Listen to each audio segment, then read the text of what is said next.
အားလုံးပဲမင်္ဂလာပါဒီဗီဒီယိုလေးမှာတော့ Scratch ထဲကကာတွန်းလေးတွေကိုလမ်းလျှောက်တက်ပြေးတက်နောက်ပြန်လှည့်တက်အောင်သင်ကြားပေးမှာဖြစ်ပါတယ်ဒီဗီဒီယိုကိုလေ့လာပြီးရင်တော့ကလေးအနေနဲ့နံပါတ်1 x and y coordinate တွေအကြောင်းသိသွားပါမယ်နံပါတ်2အနေနဲ့ကတော့ arrow key တွေကိုအသုံးပြုပြီးတော့ဘယ်ညာရွှေ့နိုင်ပါမယ်နံပါတ်3ကတော့လမ်းလျှောက်တဲ့ character တွေကိုပြုလုပ်နိုင်မှာဖြစ်ပါတယ်ကဲဒါဆိုရင်တော့ဆက်လိုက်ကြအောင်ပထမဆုံး scratch.mid.edu ကိုဖွင့်လိုက်ပါအခု choose a backdrop icon ကိုနှိပ်ပြီး xy grid ကိုရွေးလိုက်ပါဒါဆိုရင် state ပေါ်မှာမြင်းချောင်းလေးတွေပေါ်လာမှာပဲဖြစ်ပါတယ်ဒီမြင်းတွေရဲ့အလဲဘိုးက3.3အမှတ်ဖြစ်ပါတယ်ဥမာလုပ်ကြည့်လိုက်ရအောင် x ကအလျားလိုက်မြင်းချောင်းဖြစ်ပါတယ်ညာဘက်ကိုသွားခြင်းအပေါင်းကဏ္ဍကိုထည့်ပေးရမှာဖြစ်ပြီးတော့ဘယ်ဘက်ကိုသွားခြင်းအနှုတ်ကဏ္ဍကိုထည့်ပေးရမှာဖြစ်ပါတယ် y ကတော့ down line မြင်းချောင်းဖြစ်ပါတယ်အပေါက်ကိုတက်ခြင်းအပေါင်းကဏ္ဍထည့်ရမှာဖြစ်ပြီးတော့အောက်ကိုဆင်းခြင်းအနှုတ်ကဏ္ဍဖြည့်ပေးရမှာပဲဖြစ်ပါတယ်ဒါဆိုပိုရှင်းသွားအောင်လက်တွေ့လုပ်လိုက်ကြရအောင်ဥပမာ go to x equal to 100 y equal to 0ထည့်လိုက်ရင်ညာဘက်ကိုသွားပါမယ်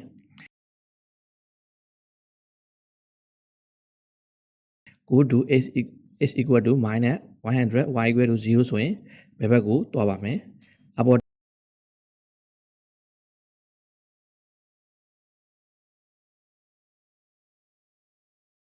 တက်ချင်း x equal to go to x equal 0 y equal 0ကိုနှိပ်ဖြည့်ပါမယ်အောက်ဆင်းခြင်းတော့ go to x equal to 0 y equal to minus 100ပေါ့ဒါက scratch မှာတည်နေရသတ်မှတ်ပုံမှာမှတ်မိအောင်ကိုယ်တိုင်လိုက်လုပ်လိုက်ကြပါနော်ခုဒီကြောင်လေးကိုကီးဘုတ်နဲ့ရွှေ့ခိုင်းကြမှာပဲဖြစ်ပါတယ်ဒီဆုံး events category တွေက one right arrow key plus ဆိုတဲ့အဝါရောင် block လေးကိုဆွဲယူလိုက်ပါ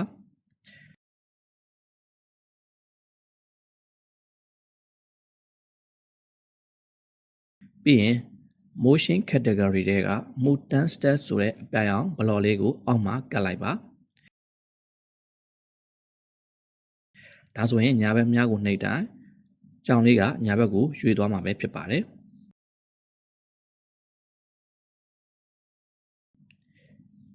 ကဲအခုအဲ့ဆိုရင်ညာဘက်မြားကိုလုပ်ပြီးဆိုတော့ဘယ်ဘက်မြားလေးကိုဒီတိုင်းပဲလုပ်ပါမယ် one left arrow key press ဆိုတော့ယူပြီးတော့ move turn step ထည့်လိုက်ပါအဲ့လိုမျိုးနှိပ်လိုက်တဲ့အခါမှာသူကညာဘက်ကိုသွားနေပါတယ်ဘာလို့လဲဆိုတော့သူကအပေါင်းခဏ30ထည့်ထားတဲ့အတွက်ညာဘက်ကိုသွားနေဖြစ်ပါတယ်ဒါကြောင့်မို့ move minus turn step ဆိုတဲ့အနှုတ်ကဏ္ဍကိုထည့်ပေးရပါမယ်အဲ့ဒီမှသာသူကအနောက်ကိုဆုတ်သွားမှာပဲဖြစ်ပါတယ်အဲ့လိုအနောက်ဆုတ်တာကကြည့်လိုက်ခါမှာသူ့ရဲ့လမ်းလျှောက်တဲ့ပုံစံကမှန်မနေပါဘူးသူ့ရဲ့ပုံစံကမိုက်ကယ်ဂျက်ဆင်လမ်းလျှောက်နေဆိုခြေတော်ကြီးကအနောက်ကိုစုပ်နေသလိုဖြစ်နေတယ်အဲ့ဒါကိုသူချို့ကလည်းဒါ moonwalk လို့လည်းခေါ်ရပေါ့လမ်းလျှောက်ဖို့မမှန်ဘူးပေါ့အဲ့ဒါကိုနောက်တစ်ဆင့်မှာမှန်အောင်ပြုလုပ်မှာပဲဖြစ်ပါတယ်ဆရာတို့လိုချင်တာကဘက်ကိုသွားရင်အရင်ဆုံးမျက်နှာလှည့်ပြီးမှရှေ့ကိုရှောက်တာဖြစ်ပါတယ်အဲ့အတွက် point in direction ဆိုတဲ့ block လေးကိုသုံးရမယ်ဒီ block ထဲမှာ90 degree ကညာဘက်ကိုသွားမှာဖြစ်ပြီးတော့ minus 90 degree ကတော့ဘယ်ဘက်ကိုသွားမှာပဲဖြစ်ပါတယ်အားကြောင့်မှတ်ထားလိုက်ပါညာဆိုရင်90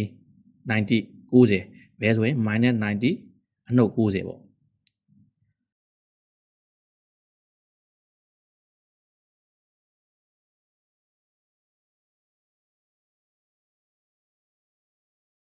ဒါဆိုရင်ဘယ်ဘက်များအတွက်ကိုကဒီလိုဖြစ်သွားပါမယ် one left arrow key pressed point direction minus 90 move time steps အဲ့လိုမျိုးလုပ်တဲ့အခါမှာဘယ်လိုဖြစ်သွားလဲဆိုတော့ကြောင်လေးကဇောက်ထိုးကြီးဖြစ်သွားတယ်အဲ့ဒါဆိုတော့ဒီပြဿနာကိုဘယ်လိုဖြေရှင်းကြမလဲအဲ့ဒါဆက်ကြည့်လိုက်အောင်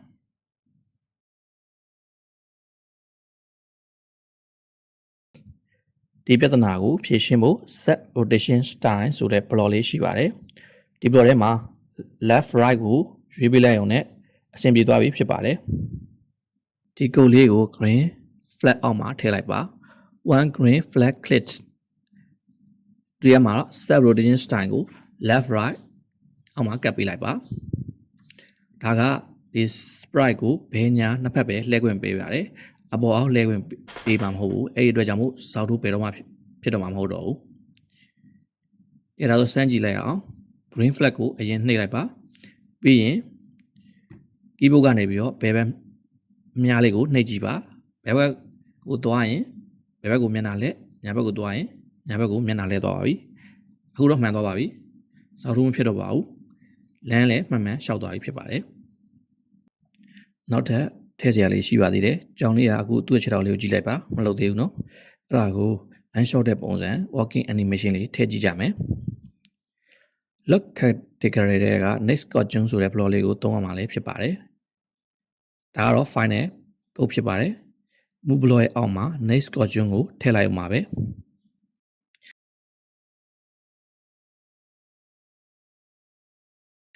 ကြည့်လိုက်ပါညာဘက်များကိုနှိပ်လိုက်တိုင်းခြေထောက်တွေကလှုပ်ရှားသွားပြီဖြစ်ပါတယ်မှတ်ထားမှာက next costume ကိုသုံးဖို့အတွက်သင်ရဲ့ sprite မှာ costume အနည်းဆုံး2ခုရှိရမှာပဲဖြစ်ပါတယ်ကလေးတို့ကိုကိုယ်တိုင်စမ်းသပ်ရမယ် challenge လေးတစ်ခုပြီးပါမယ် up arrow key အောက်မှာ chain by 10ထည့်ပြီးအပေါ်တက်အောင်လုပ်ပါ down arrow key အောက်မှာ chain y by -10ထည့်ပြီးအောက်ဆင်းအောင်လုပ်ပါပြီးရင် space bar ကိုနှိပ်ရင်ဗဟို center 00ကိုပြန်ရောက်အောင် go to x equal to 0 y equal to 0ကိုထည့်ပါဒါဆိုရင်ကလေးတို့ရဲ့ character လေးကဘယ်ညာအပေါ်အောက်လေးဘက်စလုံးရွေးရှားနိုင်ပြီဖြစ်ပါတယ်လမ်းလျှောက်သွားနိုင်ပြီဖြစ်ပါတယ်ဒီဗီဒီယိုမှာတော့ကလေးတို့ဒီနေ့သင်ယူလိုက်တာတွေကိုအနှစ်ချုပ်ဖော်ပြပေးသွားမှာဖြစ်ပါတယ်နံပါတ်1အနေနဲ့ကတော့ x and y coordinate ဒီနေရာသတ်မှတ်နေဖြစ်ပါတယ်နံပါတ်2ကတော့ arrow key ကိုအသုံးပြုပြီးတော့ကလေးတို့အနေနဲ့ဘယ်ညာရွှေ့နိုင်ပြီဖြစ်ပါတယ်နံပါတ်3ချက်ကတော့ point and direction ကိုသုံးပြီးတော့မျက်နှာလှည့်နည်းကိုကိုယ်တိုင်ပြုလုပ်တတ်သွားပြီဖြစ်ပါတယ်နံပါတ်4ကတော့ rotation style စောက်ထိုးမဖြစ်အောင်ပြုလုပ်သွားနိုင်ပြီဖြစ်ပါတယ်နံပါတ်5တော့ next costume နဲ့ lens shot animation ပြုလုပ်သွားနိုင်ပြီဖြစ်ပါတယ်ဒီချက်လေးတွေကိုပိုင်နိုင်ပြီဆိုရင်ကလေးတို့အနေနဲ့ကိုယ်ပိုင် game လေးကိုစတင်ဖန်တီးလို့ရပြီဖြစ်ပါတယ်ဒီဗီဒီယိုကတသားမီဗီဒီယိုအတွက်အကျိုးရှိမယ်ဆိုရင် like လုပ်လေးနှိပ်ပေးခဲ့ကြပါနော်ကလေးတို့ရဲ့ကိုယ်ပိုင် character နာမည်လေးရောရှိပါသလားရှိရင်တော့အောက်က comment မှာရေးပေးခဲ့ကြပါနောက်ဗီဒီယိုမှာပြန်လည်ဆုံတွေ့ပါမယ်အားလုံးကိုကျေးဇူးတင်ပါတယ်ကလေးတိုင်းကွန်ပျူတာနဲ့စကားပြောနိုင်ရမယ်